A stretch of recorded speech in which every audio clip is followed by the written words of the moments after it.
By the way, the story that we're breaking now is important. Etihad is saying that it will invest in Jet Airways only at a price of 150 rupees per share. So forget about 300, 350. If they get 150 per share, that's the price that they'll invest. Of course, it's a buyer's market. So I think same thing happened with Tata Group. So that's the price. You want to take it or not. Lata, of course, is breaking that story. Sonal also with us. Lata? Well, this is a letter that Tony Douglas, the group CEO of Etihad, has written to SBI Chairman and also marked it to the Civil Aviation Ministry. The conditions that he has placed, first of all, he is drawing out that the situation is fairly dire for Jet, and lessors are even threatening to ground the planes as well. There is not enough money to fund operations beyond the weekend. Therefore, whatever funding must come quickly. And then he's putting forth the conditions on which he will bring in money. He's ready to release $35 million immediately and then the rest of the money, but he wants to bring it at 150 rupees a share. His point being that the share has run up and that doesn't reflect the inherent value of the company. And the 150 rupees will obviously mean it is not adhering to the SEBI's preferential pricing offer, which is, 6-month high-low average. As well, even the open offer should not, open offer also has to be made at the same price. But obviously, he wants exemption from both. And he wants a written letter from SEBI exempting them. And therefore, SBI has to, get all this done, and also permission from the Civil Aviation Ministry for this kind of an exemption. Further, he says that they will not pledge any further of their shares to raise further loans from their bankers. So far, HSBC and Mashreq have been lending to the company, and that they will not be able to do. They will put them in touch with those bankers, but they will not be able to ensure any funding because they are not going to give their shares as collateral. Then the letter goes on to say how Goyal's own rights have to be circumscribed because Etihad's rights are circumscribed. They can't go beyond 49%. They are subject to creeping acquisition and such kind of rules. Therefore, Goyal and related parties should also be circumscribed in similar fashion. They should not, their debt should not be converted to equity.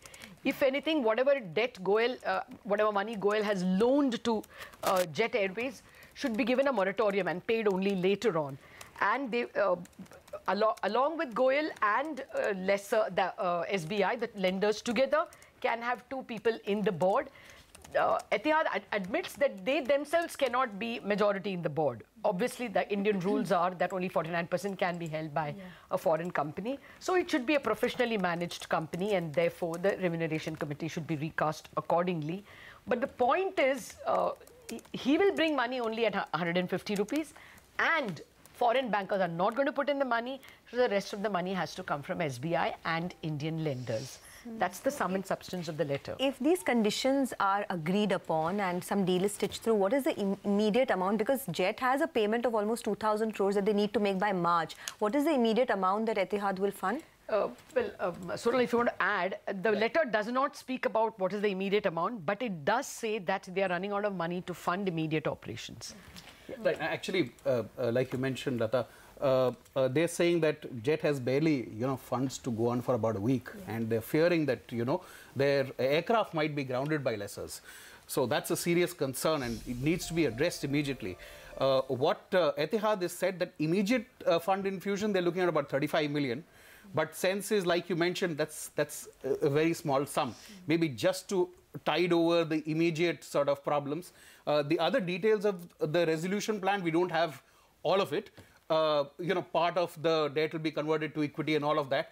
But some maybe funds may come through that. But what Etihad is saying clearly is that even to achieve what the resolution plan wants, more equity infusion will be required. And they feel that they need to start talking about that equity infusion as well right now. With regard to the exemption from the open offer, that's logical because, when you have a company in distress and you need to put money in a company, you don't want to spend your money on trying to buy shares of other shareholders. They'll gain from the company improving.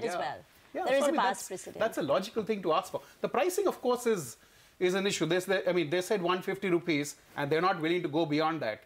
So that's like a final. That's a hard line they've drawn.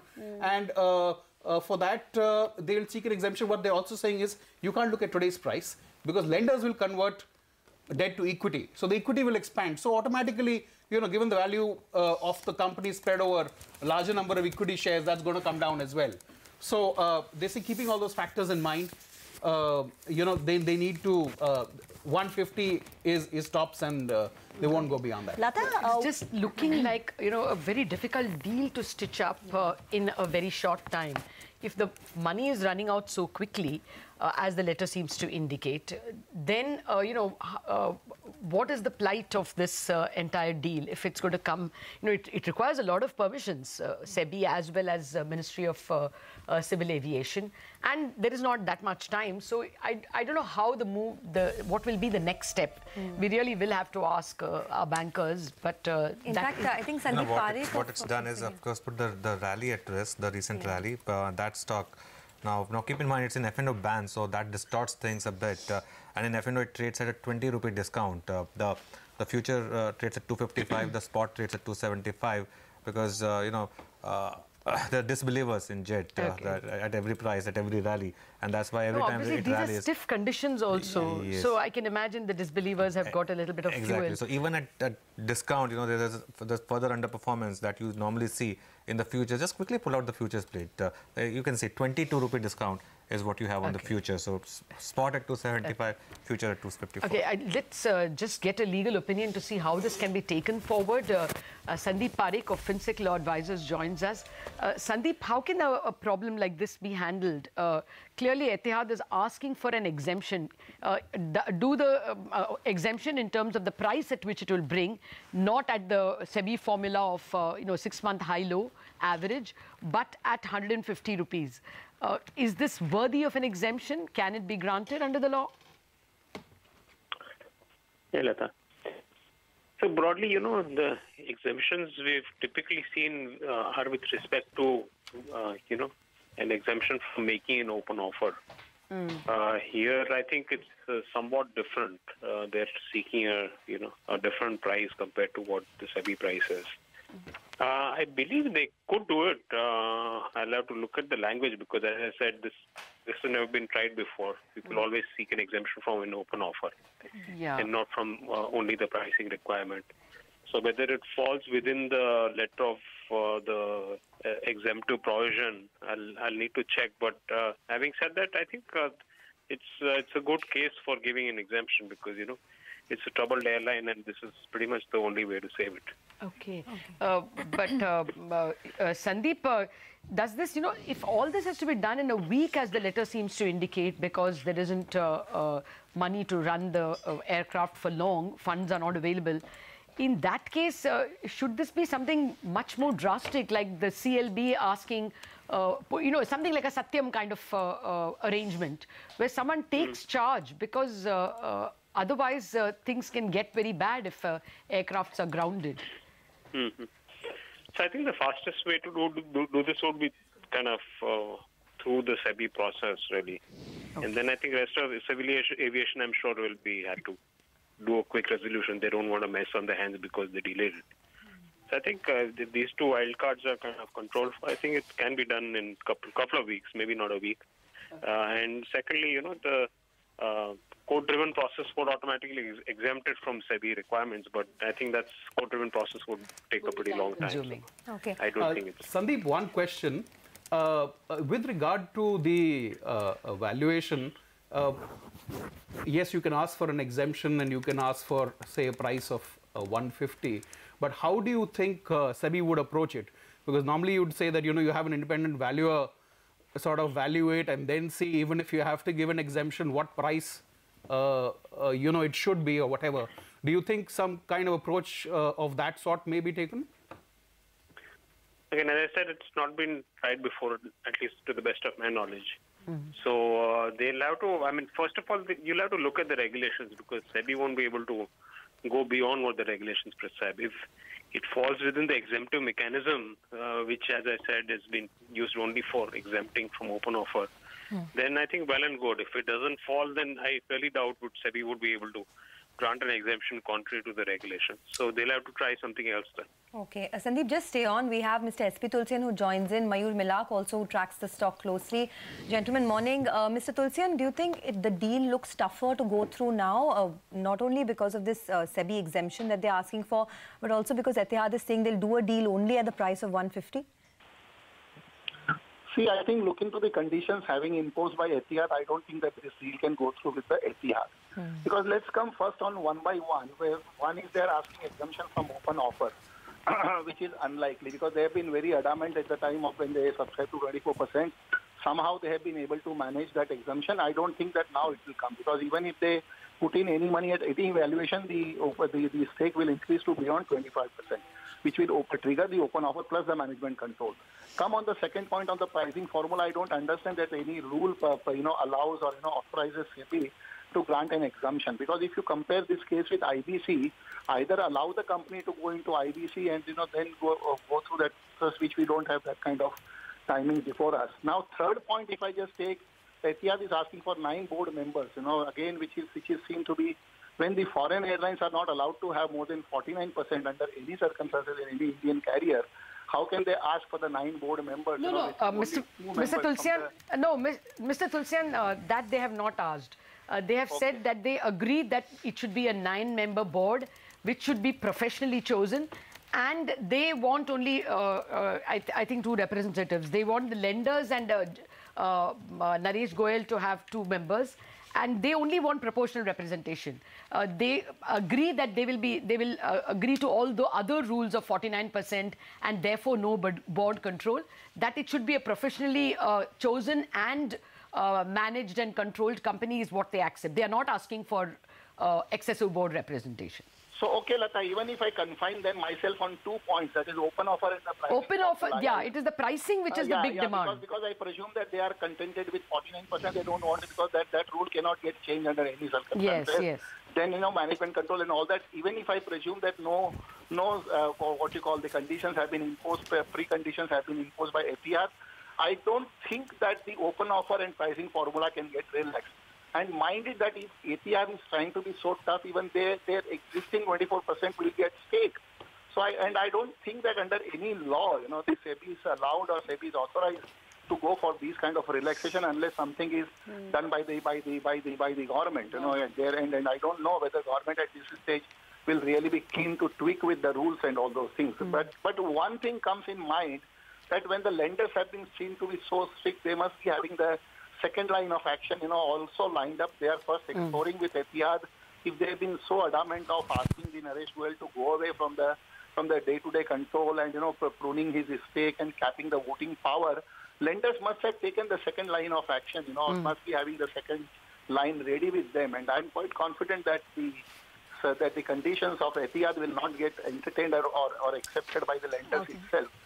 Forget of sending these proposals to SEBI for their approval. Mayur Milak of India Nivesh is also with us. Mayur, Jet Airways seems to be staring at 2 options. One, there is a possibility that this deal with Etihad does not go through on account of onerous conditions, or even if it does go through, then Etihad puts in money only at a low price of 150 rupees per share. So what happens to the fair value of Jet Airways now? Yeah, so come to think of the whole thing now, I'd like to start from the top. That one, the government would not really, be keen to have an airline go off, especially you're looking at an election in some time.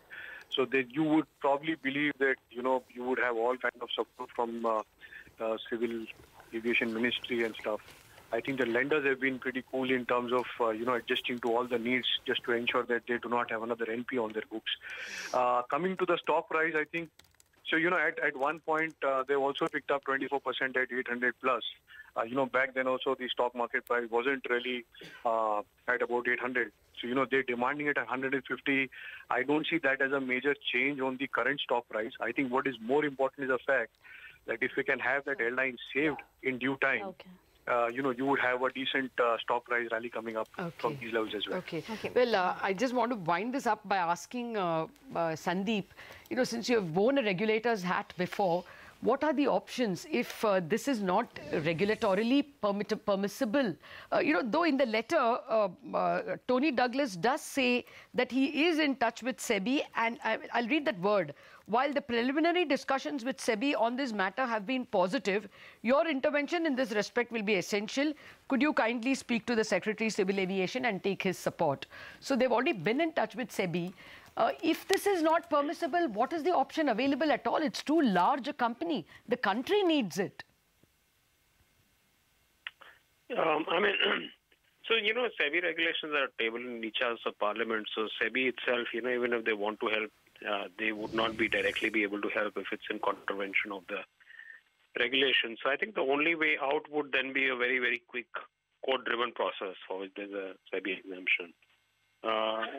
Inviting a new promoter, is that what you are saying? Yes. If this is not acceptable? Yes, yes. But that would willy-nilly be long, isn't it? What is the interim arrangement Yes. under such a circumstance? So as I said, I have not seen this kind of a price exemption given in the past. So I really doubt it will be possible under the current regulations. Okay. Mr. Tulsian, same question to you, because you believe that this Etihad deal may not go through, but Jet has an immediate payment of almost 1,700 crores by March, which includes a $150 million loan that Etihad is a guarantor to. So if Jet, it doesn't get a deferred payment, then Etihad will have to make that $150 million payment. So what do you see as the options that Jet has if this deal does not go through? See, Sonia, I'm saying that with these conditions of open offer and pricing formula, the deal with Etihad cannot go through, number one. And that's what I said, that even Etihad should not treat that as an independent person or as an independent investor, because they already have their stake involved in the company with 24% stake as well as the guarantee and all that. And by asking for the pricing formula relaxation, what they are asking, maybe a difference of 150 and 200 or maybe 225, just a reduction of maybe 400 or 500 crore. Which is just peanut. If they are really serious enough, and they will definitely be getting that kind of mileage if they acquire the Jet Airways, maybe in terms of the integration with their existing airlines, making Saudi as a base for the airlines and all sort of things. That will give them much more benefits. So I have said that with these two conditions, I don't think that is possible, that is likely that deal will go through. And the third option, or my wild estimate, is that maybe lenders must have spoken with some other party who seems to be a serious buyer, because I don't think that this is a bad asset at the current value. Oh yes, we'll have to check with lenders whether that's possible. Thank you, Mr. Tulsian and Sandeep Parekh. In fact, that's exactly what I'm going to do. Ask Ritu Singh and Nisha if they have anything more to add, are people who are looking at deals. Ritu, you heard what Etihad is demanding now in terms of the price at which they will bring in additional equity. Anything more to add from what you're picking from your bankers so far? Well, from what you pointed out, that Etihad wants more fund infusion to come in from the Indian lenders, because it's unlikely they'll be able to convince the foreign lenders to pump in more capital. But this is what we're given to understand from banking sources. No further, funds will be pumped into Jet Airways as long as that EY's forensic audit report is not completed. And we understand that audit report is yet to be submitted to the lenders. And therefore, the question of, extending any further lending to Jet Airways is out of the, question right now. What the banks have asked is for the current promoters to instead bring in funds, and as per this letter, Etihad is agreeable to bringing in about 250 crore rupees if all these conditions are met. But these are some severe conditions. We'll have to see if in today's meeting, what is the conversation that goes on between the promoters, Etihad and the lenders. But this thing is clear that Jet Airways immediately needs funds, and banks are also very keen that this resolution plan goes through to avoid further stress in this account, and therefore some sort of a resolution, banks are hopeful they'll be able to reach this week. Okay. It remains to be seen if after this meeting they're agreeable to these terms, only after which the restructuring could be possible. No, the whole point is... are also looking to take steps. Yeah, no, the point is, Ritu, it's extremely difficult to agree to these conditions, as our, as the lawyer in the panel pointed out, Sandeep Parekh. It would be an exceptional case, and SEBI can't suddenly change rules. They are bound by rules which are passed by Parliament, so they can't pick out exemptions. That's why the letter tells Rajneesh Kumar to seek the Civil Aviation Ministry's permission. Nisha, you also have been speaking to a lot of people. What anything further that you can add to how this problem could be resolved? So yes, Lata, a few very important points. First, of course, Goyal and his family will still have to remain as promoter unless a local partner, a domestic player, comes in place. Because as per the Open Sky Agreement, another foreign airline cannot control or can be a promoter. No, Nisha, 1 minute. The letter makes it very clear that if they are if Etihad is bringing in more money, Goyal's stake should be brought down and they should not have any role to play at all. In fact, even their debt should not be paid back immediately. It should be a moratorium. So what Etihad's plan is that it should be a professionally run company with several with no one holding more than 50%. So they are not looking at allowing... in fact, there is a sentence that says that Goyal and family should not be allowed to speak on behalf of Jet under any circumstances. Right. So that will also throw a question on Etihad's control in this, which as per the Open Sky Agreement, which India is a signatory to, cannot allow a foreign airline to control. So they will have to really define that in a professionally run board where there are many independent directors, Etihad being the single largest shareholder, being a foreign airline, whether or not they control. And if you jog your memory back, Lata, when Etihad invested in Jet a few years back, they stuck to 24% stake, which was allowed on paper, but Articles of Association gave them some control, which was hugely controversial. Will this be a rerun of the same controversy? We need to really see. Sonal here. See, what you mention is right, but what Etihad seems to have said in the letter is that they have got legal opinion that they will be compliant with all the regulations you speak of. And in light of this, they also want that, Goyal should, the Goyal family should not have much influence on the board because they're looking at it as a professionally run, professionally managed company with the management appointed by members of the board, which will also have, 2 representatives nominated by either Goyal or the lenders. So completely professional management company with no clear defined promoter is how they look at it, and that's what they have the legal opinion on. So it's possible that they may have worked this bit out. Yes, they may have worked this bit out. Now, on the open offer, there is a case with Etihad because the NCLT cases are exempt by SEBI. Will that now be also used to take it forward to this one? Will the lenders be able to convince SEBI? That needs to be seen. That is the case for them. But on the other hand, Etihad is getting higher say in the company. So that itself will trigger the minority shareholders to also say that it is coming in as the single largest shareholder and is also triggering an open offer. So why shouldn't an open offer be conducted? But here there is one more point which needs to be also seen, that above 40%, if Etihad lands up buying, if it buys 49%, it cannot have more than 49% stake. So if an open offer is conducted, who will control that particular stake over and above 49%? If it comes at about 40-42%, then the remaining 7 to 9%, who's going to, will SEBI allow only a 7 to 9% open offer?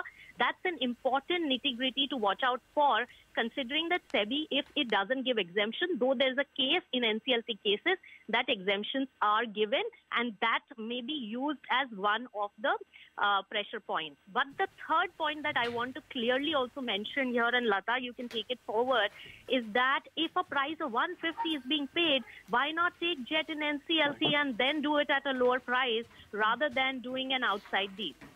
All right, guys, thanks a lot for joining us. We've run out of time, but it's very clear that Jet is in a really tough spot right now. No further lending from bankers and very onerous deal conditions from Etihad. And that's the reason the stock is under a lot of pressure. Of course, we'll carry this story through the course of the day. For now, we'll take a break. Our technical experts, Ashwini Gujral and Mitesh Thakkar, will join in on the other side. Stay tuned.